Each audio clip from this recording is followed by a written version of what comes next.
Hello everyone, welcome back to the channel, and today we'll be finishing up part 1 of the series of What If Broly Wasn't a Mutant. I considered it making it multiple parts, but since we could finish it all up in this episode into one big climactic battle, I figured why not do that instead. Well, there will be plenty happening in this part, so why don't we get into it. We begin with Bardock, Broly, and Nail confronting the Frieza Force soldier. Broly steps up to fight him, and turns out he's not that strong, so it doesn't take that much effort. Afterwards, the three discuss a plan, knowing that there's a threat trying to collect the Dragon Balls, and they obviously can't let that happen. They are joined by Vegeta, who went off to do his own thing earlier, and he is told the plan on what they want to do. Vegeta says he wants to go collect the Dragon Balls, and Bardock offers to join in, but he says he wants to do it alone. So after a short discussion on what the best plan is, Vegeta goes off on his own, and Bardock does as well. This leaves Broly and Nail as the defenders of Guru, just in case someone tries to do anything. Meanwhile, out on the field, both Bardock and Vegeta end up getting a Dragon Ball each. However, while Bardock is looking, he comes across something that makes him stop his search. He ends up spotting a village not so far away with Cooler and his soldiers harassing the villagers.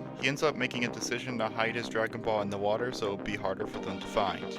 That's when Bardock goes to the village and he ends up confronting Cooler and the soldiers. Cooler at first is annoyed by the distraction, but he ends up finding it kind of amusing and he sends the soldiers to fight Bardock.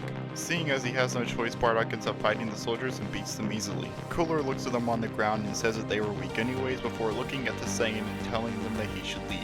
Bardock of course does not want to leave and he wants him to stop harassing the civilians, but Cooler refuses and repeats his request. Bardock gets angry and challenges Cooler to a fight to get him away from them, and after thinking about it, he accepts. So they go off to find a new battlefield and Bardock prepares for the fight. Cooler, however, is willing to entertain him for a while, so he just lets Bardock do what he needs to do.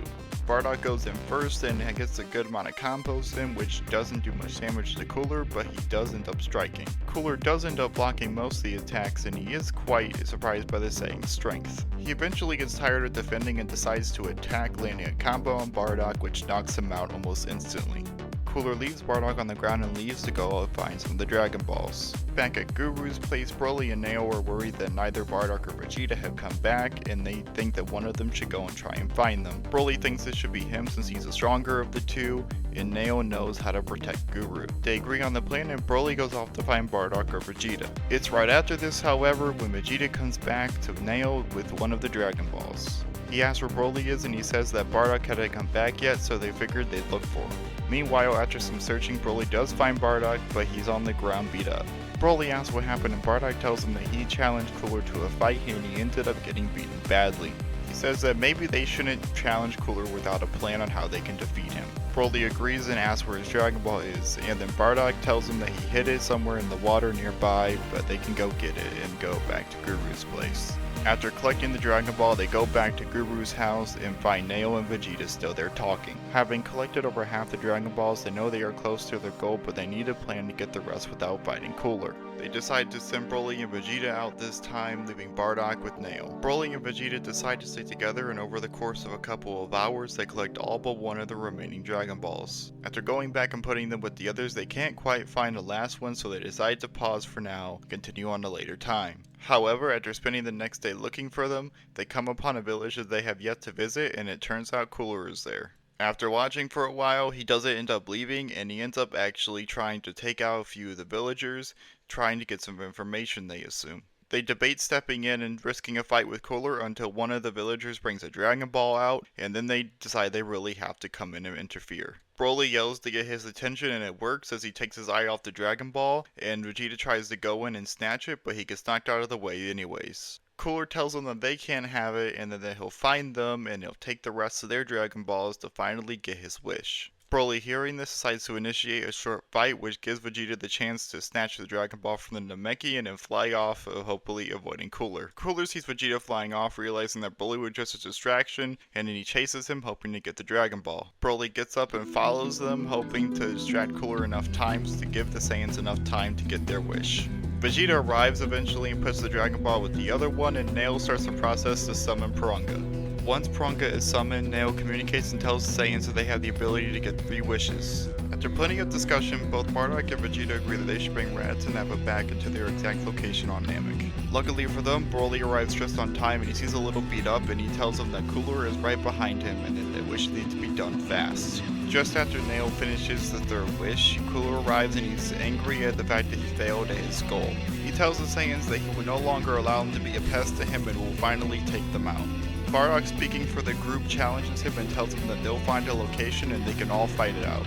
Cooler agrees, and the original three Saiyans lead the charge while the newly revived Saiyans stay on the sidelines. They make their way down to a field below, and Broly and Bardock take charge as the first two fighters, and Vegeta stays with Raditz and Nappa. Broly and Bardock fight Cooler right off the bat, not giving him any time to prepare, but Cooler takes most of the attacks. After a couple minutes of seeing that this isn't working, Bardock steps back and transforms into Super Saiyan, shocking Cooler. He didn't actually believe that this form existed, but now he believes that this is truly the form that defeated his brother.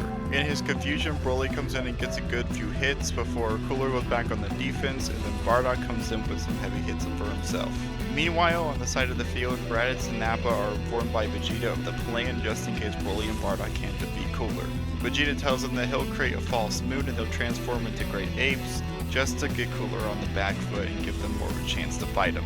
Back at the main fight, Broly and Bardock are wearing Cooler down slowly but surely, but he's still blocking most of their attacks. Cooler would begin getting the upper hand, which would lead Bardock to send out a signal to the other Saiyans to initiate the plan. Vegeta would proceed to throw up a false moon, and all three Saiyans would look up at the sky and transform. Bardock and Broly would use Cooler's shock as an attempt to get some hits in, but he would continue defending and even back out of their reach. He would tell them that this probably isn't a fair fight in the long term, and he has a way to make it a fair fight. He knows that they want to destroy him, and he might as well make it interesting. After standing there for a few seconds and not being attacked, he would begin to transform and reappear with more armor and even a mask. Broly would also use this time to transform into Super Saiyan, seeing that this is probably a bigger threat than before. Vegeta and Raditz would also head towards the fight to make sure that Cooler doesn't have the advantage. Bardock and Broly would have figured they'd given Cooler enough time and they would begin to fight him again. Cooler would have an even sturdier defense than before, and it's very apparent that he's way stronger now. Seeing this, Vegeta and Raditz try and keep him off balance, but it doesn't work as he's way faster than them. Cooler would be getting the temporary advantage after taking Bardock out of the fight, and Broly would take most of the damage, which he would not be taking well. He would end up, however, being able to push him towards Vegeta, and after dodging a few attacks, Vegeta would end up getting a good grasp on him. Holding him in both hands, he would push him towards the sky and then start charging a mouth beam, which Raditz would start to do the same. Despite struggling, he would get damaged by the attack, but it wouldn't be enough to put him down. Cooler would decide that the Great Apes are the biggest threat right now, and he would try and get behind Vegeta and would successfully do it after a few attempts. He would proceed to blast his tail off, and he would go do the same to Raditz. The three remaining Saiyans would look on in shock, and Nappa would come forward to help, and Cooler would go and try and stop him, but he would get ambushed by Broly. Broly would manage to get Cooler onto the ground where him and Bardock would have the advantage at that time. However, this would all be for nothing as Cooler would eventually make it out of the fight and would head towards Nappa, who despite defending with attacks and ki blasts, he would get his tail blown off. Cooler would even be cocky enough to try and take Nappa out with a beam to the chest, but he would suddenly feel the ground shaking beneath him. He would look around and see Bardock powering up, but only to have him transform into Super Saiyan 2 instead out of rage. Cooler would be worried about this, seeing as he was already fighting two Super Saiyans, but now this form might be even stronger than the one he was fighting.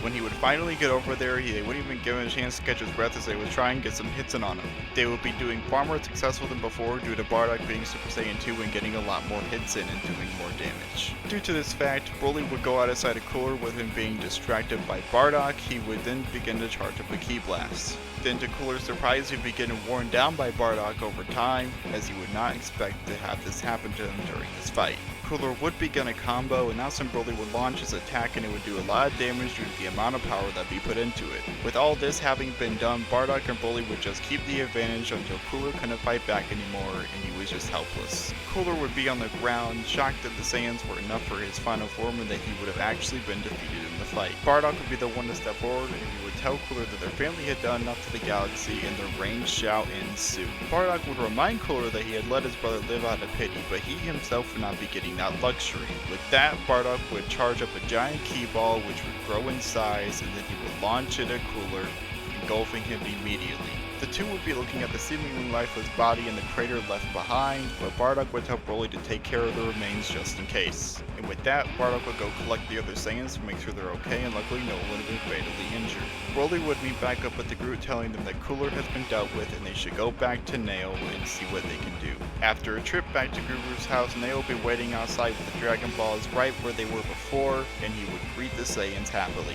He would assume that since they're not dead and that they're here, that they have accomplished their goal. They would confirm with Nail that Cooler would have been dealt with and that they would be happy to help fix the planet in any way. Nail would brush them off though, telling them that the Dragon Balls can take care of anything and they should go somewhere safe. The Saiyans say that they only have one place to visit before they're done with this mess, but they only have 3 pods. Nail would tell them that he'll gladly keep 2 of the Saiyans here since there will be additional protection for their people. Raditz and Nappa would look at the other 2 saying that they'll stay behind and maybe they can bring back Paragus with the Dragon Balls once they're ready to be used again. The others would accept the idea while Bardock would be hesitant as he would have to leave his son again, and he wouldn't quite like the idea, but it would seem to be the only option at this point. After being talked into it, he agrees as well, and Bardock, Broly, and Vegeta begin to head off to the pods to begin the end of their adventure. Well, that will be the end of this part. I really hope you guys enjoyed it because I really enjoyed doing this one. This was a fun concept to play around with as it really wasn't based off of anything I watched before and it was just my original idea mostly. I may do a sequel series in the future. If you really enjoyed it, please support the channel if you really want to, and I am out.